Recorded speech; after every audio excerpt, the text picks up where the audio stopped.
Aujourd'hui, le défi, nous l'avons lancé à Michel Anger, le maire de la ville de Shawinigan. On lui a demandé de venir vivre l'expérience de bénévole d'un jour dans l'accompagnement transport. Allons le rencontrer.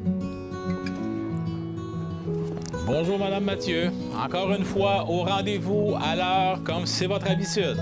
Ah, toujours. Vous allez bien? Je peux me permettre de vous embrasser? Ah oui. Alors voilà. J'imagine que vous avez passé une bonne nuit. Sûrement. Sûrement. Donc, Michel Anger, accompagnement transport, c'est plus qu'un tour en auto, là. Ben, c'est le constat que j'ai fait ce matin. Évidemment, quand nous sommes arrivés chez Mme Mathieu, elle nous attendait toute belle, toute bien mise, évidemment pour son rendez-vous ici à la clinique. Et le constat qu'on a pu faire aussi avec Mme Boisvert, qui était l'accompagnatrice, c'est qu'il y a beaucoup de précautions et de soins en particulier que les bénévoles doivent prendre. C'est le départ. Le départ. Alors, moi, j'avais bien hâte de venir vous voir ce matin. C'est-tu vrai, ça, que vous vous étiez mis belle la dernière fois pour moi? On me dit que je suis toujours belle, par exemple. Bien, ça, c'est vrai. Ben, c'est le constat que j'ai fait ce matin quand je vous ai C'est vu. sûr que j'ai peut-être fait un petit extra ce matin. Ah, ben là, on l'apprécie grandement. On l'apprécie grandement. Dans accompagnement transport, c'est pas juste transport qui est important. Non, c'est surtout accompagnement.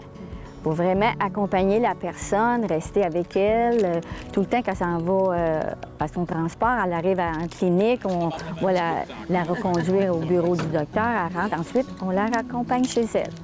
C'est accompagnement. Se perdre toujours dans sa Vous n'êtes pas différent des autres. Non, c'est certain. Oh, Mme Boisvert, ça vous arrive aussi? Et vous comprenez qu'au-delà du voyage ici en voiture, bien, il y a toutes sortes de confidences qui se sont dites dans la voiture aussi. Et une personne qui est toute seule et qui passe quelques jours seule a besoin aussi de parler. Alors, l'accompagnatrice, en plus de l'amener ici pour les soins que Mme Mathieu avait besoin, mais il y a eu des beaux moments de confidence aussi.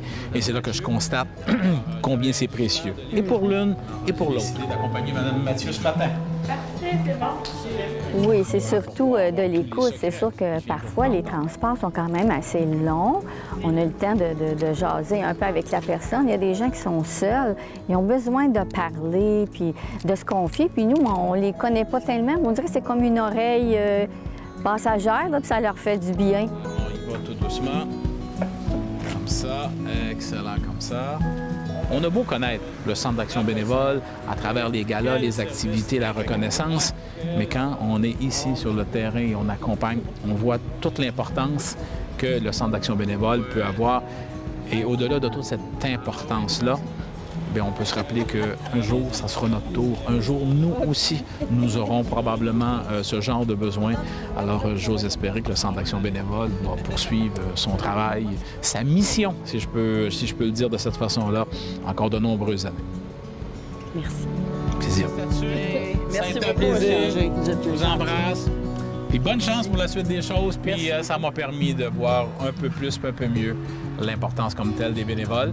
Et je pense qu'avec le sourire que vous avez eu aujourd'hui, on voit que vous appréciez grandement ce que Mme